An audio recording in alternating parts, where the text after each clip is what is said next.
Chief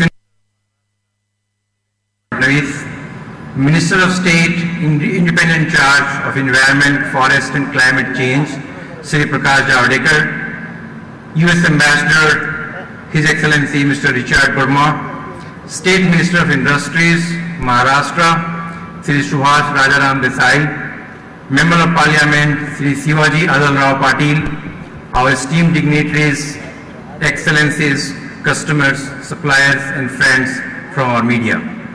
This is indeed an auspicious occasion as we inaugurate GE's first state-of-its-art, first multimodal manufacturing facility in Pune, India. It is a great privilege for all of us at GE to present this world-class manufacturing facility to reaffirm GE's long-term commitment to India. May I now request to open a quick showcase of GE India video. Can you have the video, please?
May I now request John Rice, Vice Chairman GE, to give his welcome note. John, please.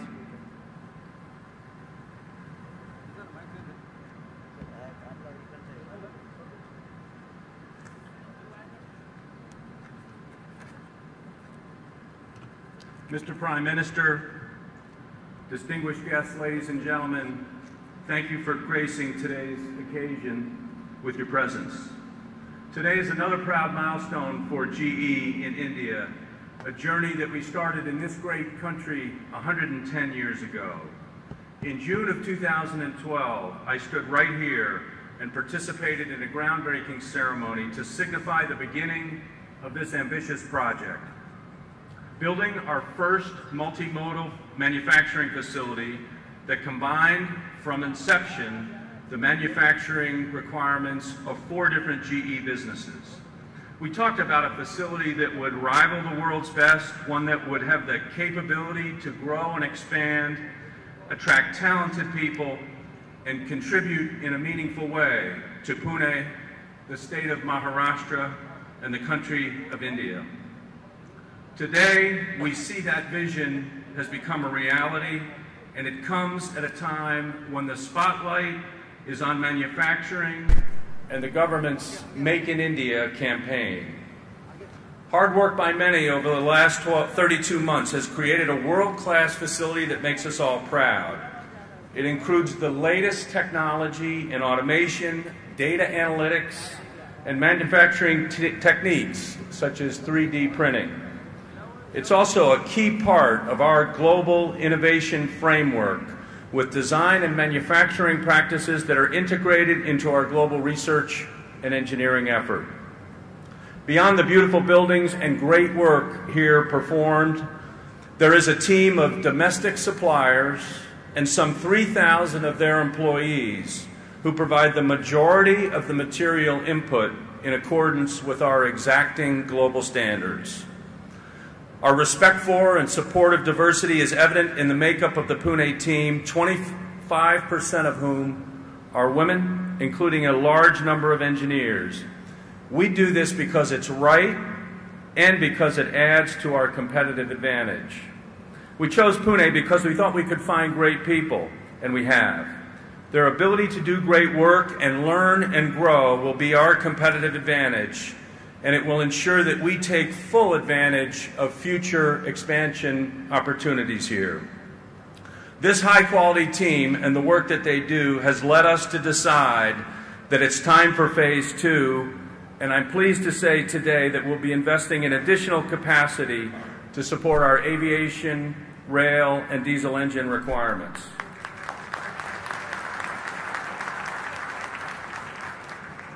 Across India, our 13,000 employees, 40% of whom are in technical positions, are partnering with some of India's leading companies and working hard every day to address critical infrastructure needs here and for the rest of the world.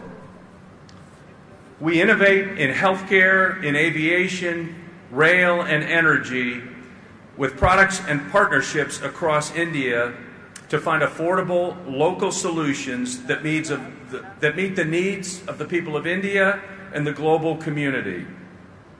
Mr. Prime Minister, we're thankful to the Government of India, the State of Maharashtra, for the support that we've received. I'm proud of Benmali Agrawala and the GE team for their leadership and hard work that made today possible. And I'd also like to acknowledge our partners and suppliers who work to meet our standards and exceed our expectations. Thank all of you for being part of this day as we celebrate accomplishments and new possibilities for GE in this great country. Thank you.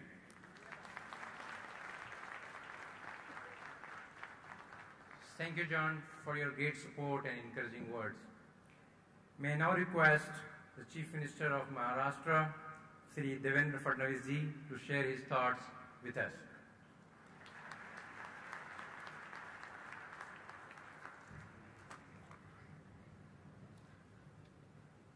आदरणीय प्रधानमंत्री जी, हमारे राज्यपाल श्री विद्यासागर राव जी, श्री प्रकाश जावड़ेकर जी, श्री सुभाष देसाई जी के vice chairman Shri John Rice, his excellency ambassador Shri Richard Verma ji, Shri Banmali Agrawal ji, हमारे member of parliament Shri Adhalrao Patil ji, यहाँ उपस्थित सभी महानुभाव मित्रों, at the very outset, I would like to thank Mr. John Rice because I met him at Davos and Honorable Prime Minister had nominated me to participate in the World Economic Forum. While interacting with Mr. Rice, I requested him to have more investment in Maharashtra. I told him that our Honorable Prime Minister has announced Make in India, and we are trying to fulfill that dream to make in Maharashtra. So I requested him that he should also think of having more investment and more manufacturing facilities in Maharashtra. And that time he promised me that he would think in that direction. And thank you, Mr. Rice. Today you have announced the phase 2 of GE manufacturing at this very stage, in this very state. So I'm really thankful.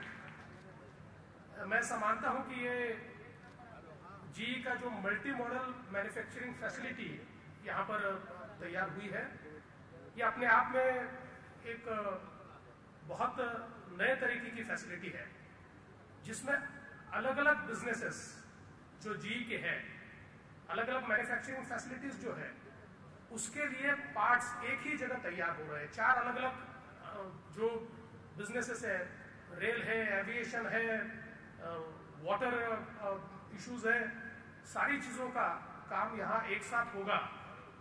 And it is rightly said that this is shared centre of excellence.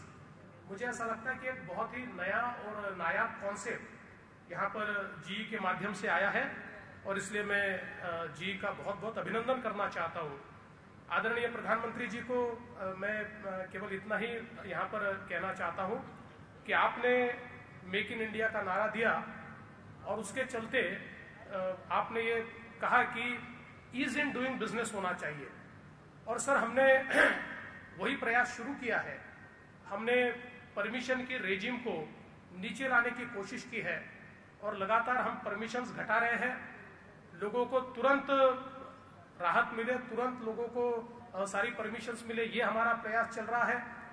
यहाँ पर मैं आपको केवल कहना चाहता हूँ कि CEAT company जो एक नागपुर में फैसिलिटी लगाना चाहती थी, वो हमसे मिलने के लिए आई, और हमारे अधिकारियों ने उसी दिन सीएट को लेटर ऑफ इंटेंट दिया, उनको जमीन दी, और ठीक 1 महीने में 1600 करोड़ के उनके काम का भूमि पूजन करने के लिए हमारे उद्योग मंत्री देसाई जी और मैं वहां पर गए।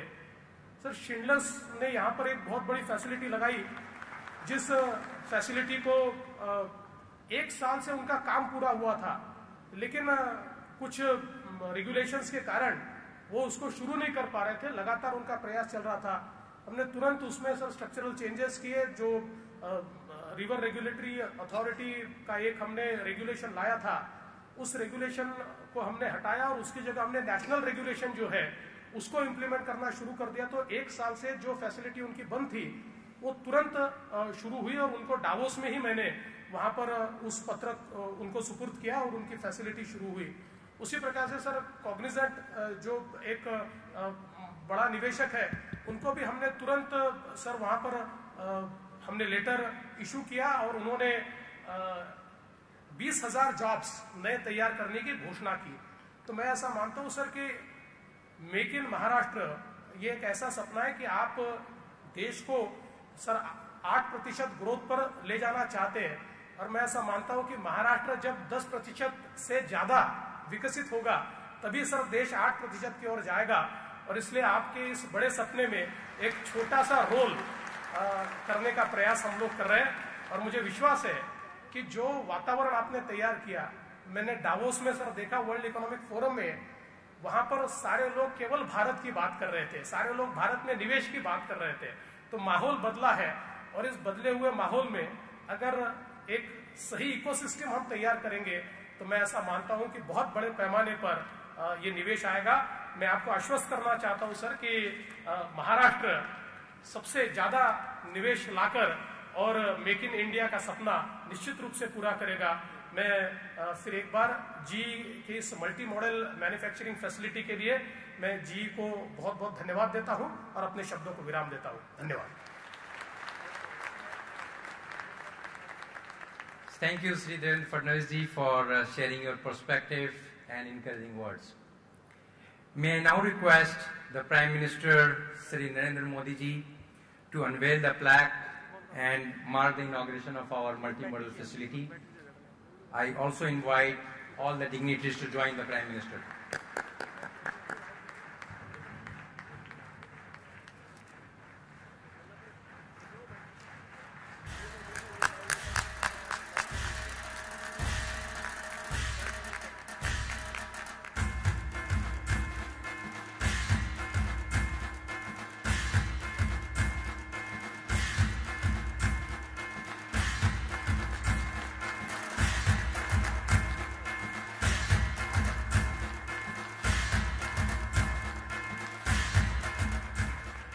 We are indeed honored to have the august presence of our Prime Minister, Sri Narendra Modi ji, and we are eagerly waiting to hear his thoughts. May I now request the Prime Minister, Sri Narendra Modi ji, to please address us.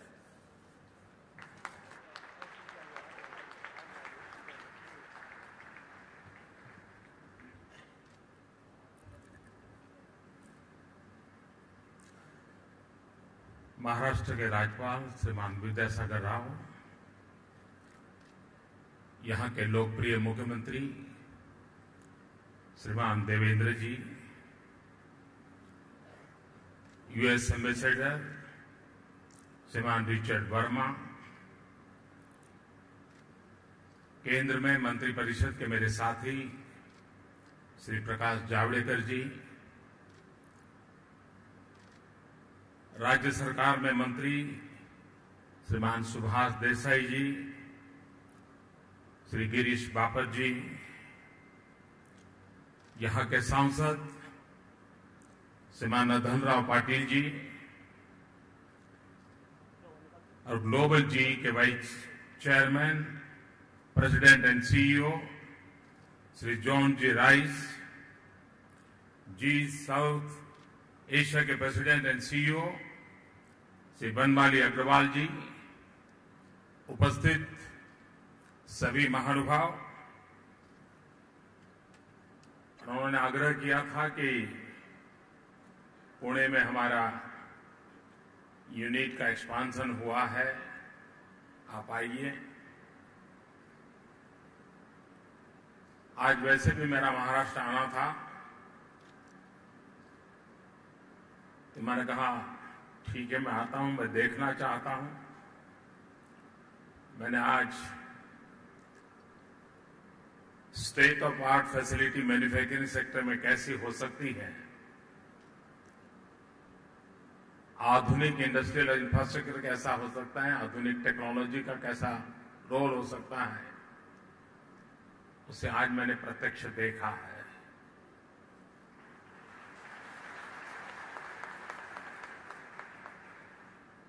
मैं जी को बहुत बहुत बधाई देता हूं कि उन्होंने America के बाद भारत में ये सबसे बड़ा प्रोजेक्ट प्रारंभ किया है और आज उन्होंने और अधिक आगे बढ़ने की घोषणा भी की है। मेक इन इंडिया के हमारे मिशन में आपकी ये घोषणा अवश्य एक नई ताकत के रूप में उभरेगी। मैं आपको बहुत बहुत बधाई देता हूं और मैं आपको विश्वास दिलाता हूं कि विकास के क्षेत्र में भारत के नौजवानों को रोजगार देने के क्षेत्र में, औद्योगिक विकास के क्षेत्र में मेरा सबको निमंत्रण है कि आइए, भारत में विकास की अपार संभावनाएं हैं और भारत के विकास में आपका विकास भी जुड़ा हुआ है।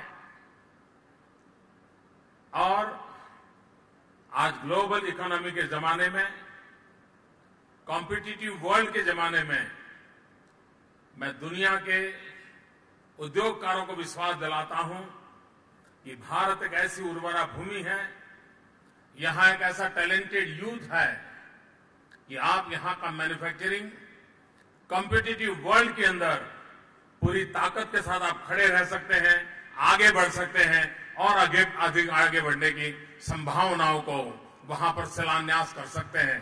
इतनी संभावनाएं इस देश में पड़ी हुई है।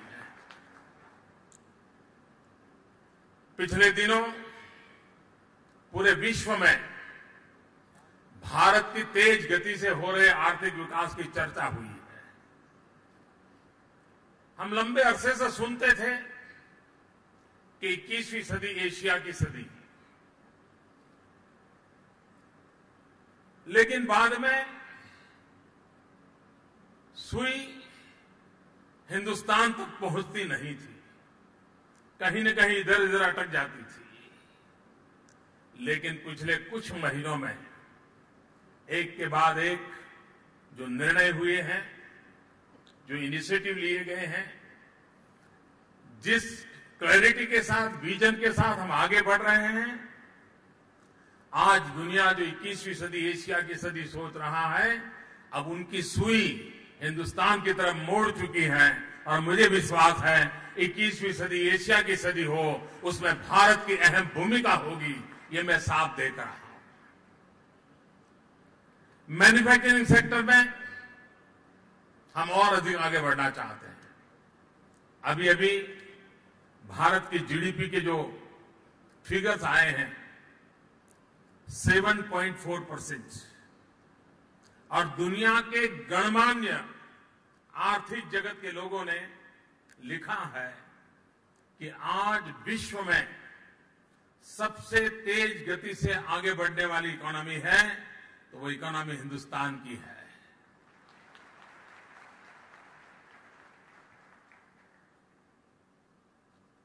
इसको हमें और आगे बढ़ाना है, इसको हमें सस्टेन करना है, और उसको करने के लिए हम तीनों क्षेत्रों पे बल दे रहे हैं: manufacturing, agriculture and service sector.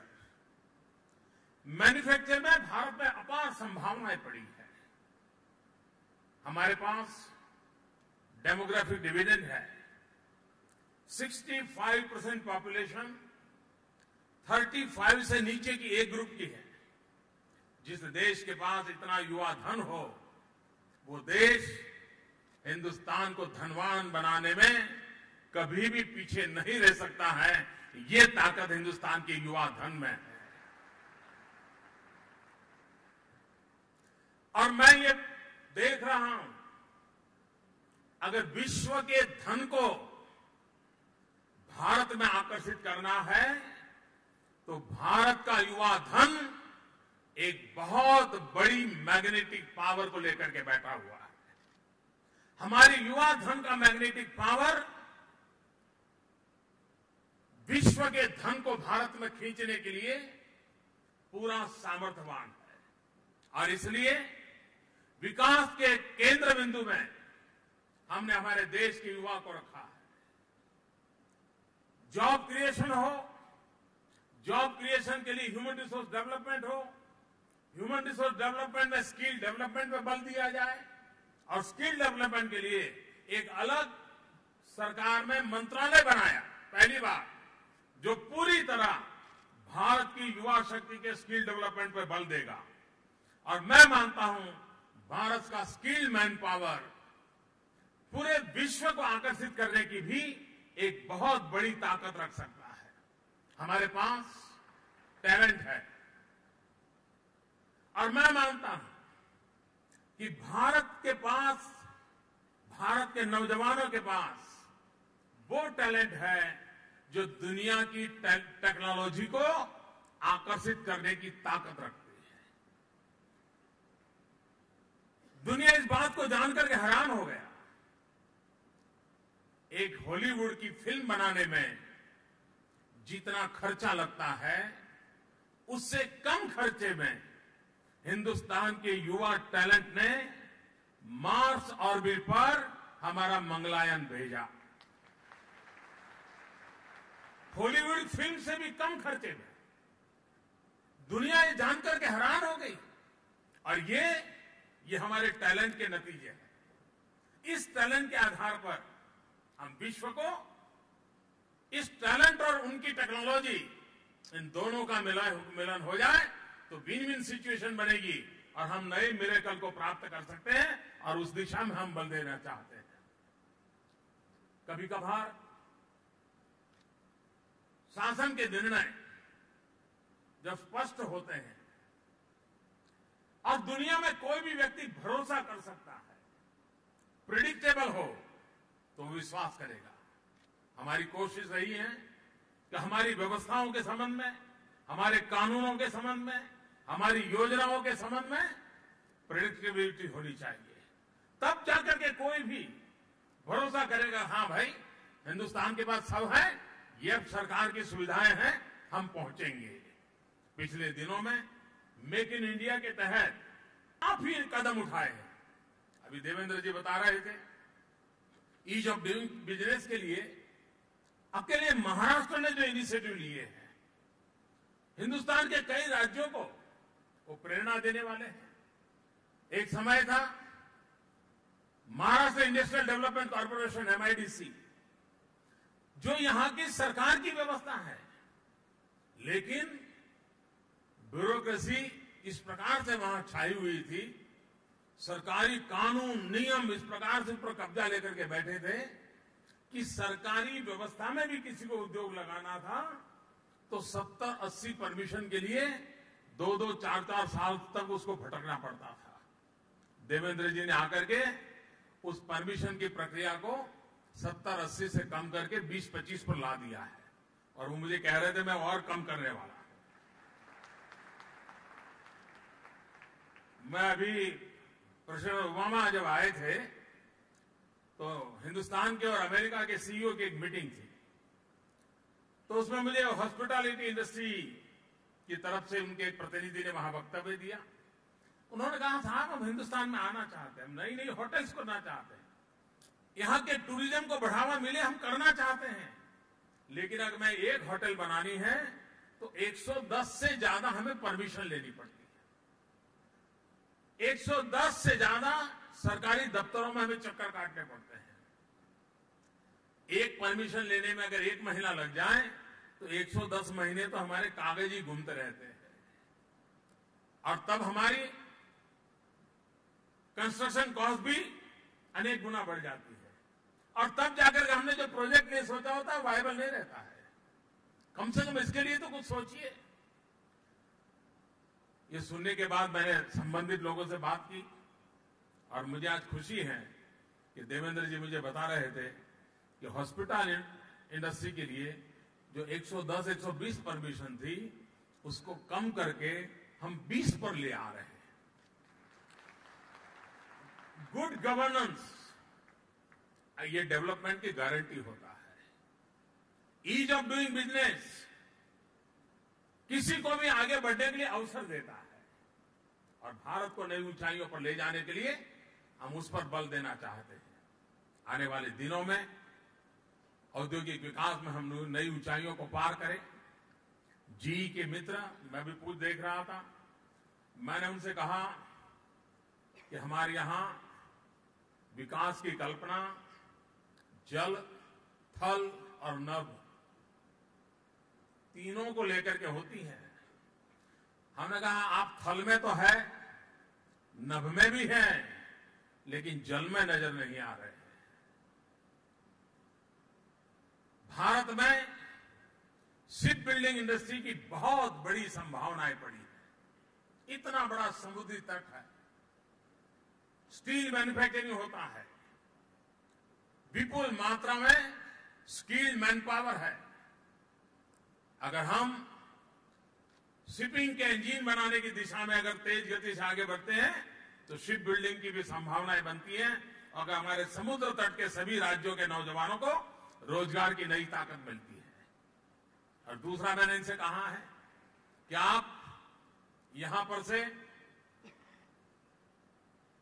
Component बनाते हैं, पार्ट बनाते हैं, और फाइनल प्रोडक्ट बाहर बनता है। अब भारत डिफेंस के क्षेत्र में बहुत बड़ी ताकत से आगे बढ़ना चाहता है। डिफेंस मैन्युफैक्चरिंग की बहुत संभावनाएं हमारे यहां। भारत स्वयं में अपने आप में एक बहुत बड़ा बायर है, लेकिन at the same time third world countries को हम बहुत कम दाम में डिफेंस इक्विपमेंट एक्सपोर्ट कर सकते हैं। ये जो संभावनाएं हैं उसको लेकर के भारत सरकार ने इनिशिएटिव लिया है। डिफेंस मैन्युफैक्चरिंग में 49% FDI के लिए हमने निर्णय किया है। जी के पास वो संभावनाएं पड़ी हैं, वो उसमें आगे आए, और भी डिफेंस के क्षेत्र में काम करने वाले लोगों को हम लाना चाहते हैं। पुणे एक प्रकार से एजुकेशन का भी हब बना हुआ है। वहां के इंजीनियरिंग कॉलेज में डिफेंस रिलेटेड इंजीनियरिंग के कोर्सेज शुरू हो, ताकि अच्छा मैन पावर तैयार हो, डिफेंस मैन्युफैक्चरिंग के लोग पुणे के आसपास आए, और यहां की जो इंजीनियरिंग कैपेबिलिटी है, इन दिनों एक प्रकार से पुणे डेट्रॉइट ऑफ इंडिया के रूप में उभर रहा है। वहां इंजीनियरिंग कैपेसिटी है। इसको हम किस प्रकार से आगे बढ़ाएं, और ये अगर हम आगे बढ़ाते हैं तो आने वाले दिनों में मुझे विश्वास है कि हम डिफेंस के क्षेत्र में बहुत आगे बढ़ सकते हैं। रेलवे, यहां लोकोमोटिव का काम हो रहा है, लेकिन हम चाहते हैं कि भारत रेलवे में सेल्फ सफिशिएंट बने, हमारी रेलवे टेक्नोलॉजी में हम अपग्रेड हो, हम रेलवे को विस्तार भी करें, रेलवे की स्पीड भी बढ़ाएं, और रेलवे सिर्फ यातायात का साधन नहीं, रेलवे भारत की इकोनॉमी का ड्राइविंग फोर्स बन सकती है। उस रूप में रेलवे इंफ्रास्ट्रक्चर को ले जाया जा सकता है। उसके मैन्युफैक्चरिंग के लिए भी बहुत सारी संभावनाएं पड़ी हैं, उसको भी बल देने का प्रयास हम करना चाहते हैं। और मैं ये विश्वास से कहता हूं कि भारत आने वाले दिनों में अपनी युवा शक्ति के बल पर, टैलेंटेड मैन पावर के बल पर, मैक्सिमम रिसोर्स का ऑप्टिमम यूटिलाइजेशन के माध्यम से हम हमारी इकोनॉमी को एक नई ऊंचाइयों पर ले जाना चाहते हैं। और मुझे विश्वास है, चाहे इंफ्रास्ट्रक्चर का क्षेत्र हो, चाहे मैन्युफैक्चरिंग का क्षेत्र, हम फेज 2 पर पहुंचना चाहेंगे और ग्लोबल कॉम्पिटिटिवनेस में हम आगे बढ़ पाएं, उस दिशा में जाएंगे तो भारत का नौजवान विश्व में आर्थिक विकास की दुनिया में अपनी एक अहम भूमिका निभा सकता है। और उस काम के लिए भारत बहुत तेजी से आगे बढ़ना चाहता है। मैं फिर एक बार जी के नए साहस के निर्णयों के लिए भी स्वागत करता हूं, और मैं दुनिया भर के पूंजी निवेशकों को विश्वास दिलाना चाहता हूं कि भारत अपार संभावनाओं से भरा हुआ है, और भारत सरकार उन संभावनाओं को साकार करने के लिए जो भी आवश्यक निर्णय करने की आवश्यकता होगी, उसको करने में तेज गति से आगे बढ़ रही है, जो भारत की इकोनॉमी को आगे लेके जाएगी। मैं फिर एक बार, मुझे यहां बुलाने पर मैं आपका बहुत बहुत धन्यवाद करता हूं, और मेरी आप सबको बहुत बहुत शुभकामनाएं हैं। धन्यवाद। Thank you, Shri Narendra Modi ji. These are indeed inspiring words. Thank you, sir, again. May I now request our President and CEO, GE South Asia, Birmali Agrawala, to give vote of thanks. Birmali.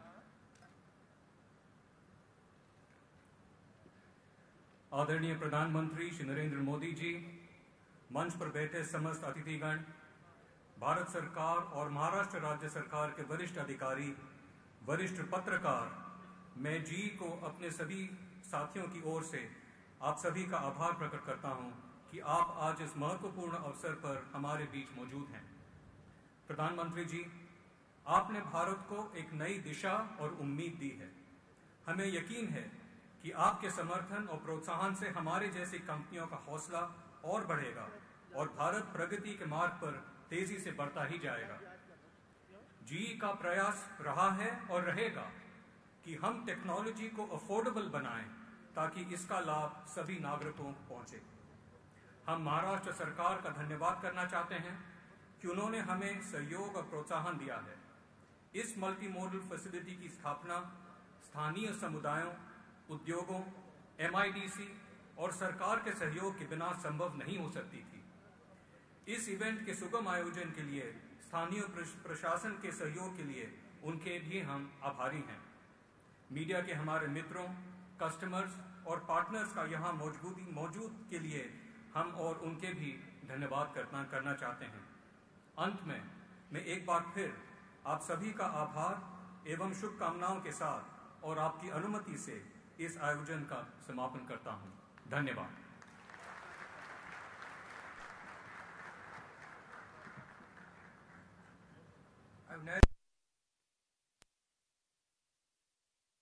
Launch area. Thank you.